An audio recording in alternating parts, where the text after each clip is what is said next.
নারীদের ঘরে বন্দি করে রাখা যাবে না উল্লেখ করে জামায়াতে ইসলামীর আমির ডক্টর শফিকুর রহমান বলেছেন, ধর্মে বর্ণে কোনো ভেদাভেদ করা হবে না। নারীদের যোগ্যতা অনুযায়ী কর্মসংস্থানের ব্যবস্থা করবে 11 দলীয় জোট।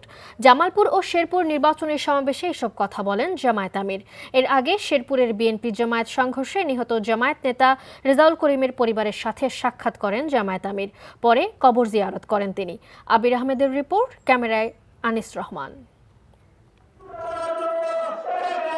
দীর্ঘ ২৫ বছর পর জামালপুরে জনসভাকে কেন্দ্র করে নেতাকর্মীদের এই উচ্ছ্বাস এবং 11 দলীয় নির্বাচনী ব্যানার, ফেস্টুন ও দলীয় পতাকা হাতে নেতাকর্মীদের স্লোগানে মুখর হয়ে ওঠে সিংহজানি বহুমুখী উচ্চ বিদ্যালয়ের মাঠ।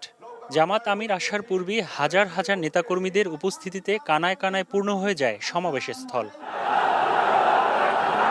একদিনের নির্বাচনী সফরে জামালপুর জেলার জনসভায় যোগ দেন জামাত আমির ডাক্তার শফিকুর রহমান। বলেন, ধর্ম বর্ণে হবে না কোনো ভেদাভেদ। নিশ্চিত হবে ইনশাআল্লাহ। নারীদের ঘরে বন্দি রাখা যাবে না জানিয়ে তিনি বলেন, যোগ্যতা অনুযায়ী কর্মসংস্থানের ব্যবস্থা করবে 11 দলীয় জোট।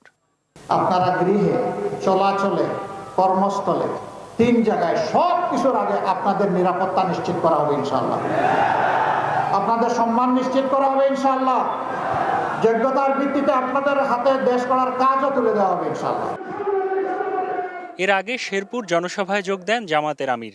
বলেন, এখন থেকে পাহারা, কেউ সহিংসতা করলে জবাব দেয়া হবে। এখন থেকে পাহারা দেবেন। নির্বাচন নিয়ে কেউ যদি সন্ত্রাস চালাতে চায় তাহলে আল্লাহর উপর ভরসা করে সমান পরিমাণ জবাব দিবেন, বেশি দিতে চাইবেন না।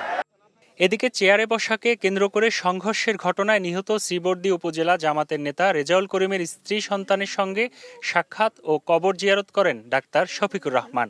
বলেন, তুচ্ছ শান্তির জন্য হানাহানি হবে না, এমন দেশ করবে বাংলাদেশ জামাত ইসলামী। এদেরকে সান্ত্বনা দেওয়ার কোনো ভাষা নেই। আল্লাহ, তুমি সব দেখছো। আমি আমাকে সহ আমাদের সবাইকে তোমার কাছে হাওলা করি। আল্লাহ তাআলা এই এলাকার মানুষের উপর শান্তি এবং রহমত বর্ষণ করুন।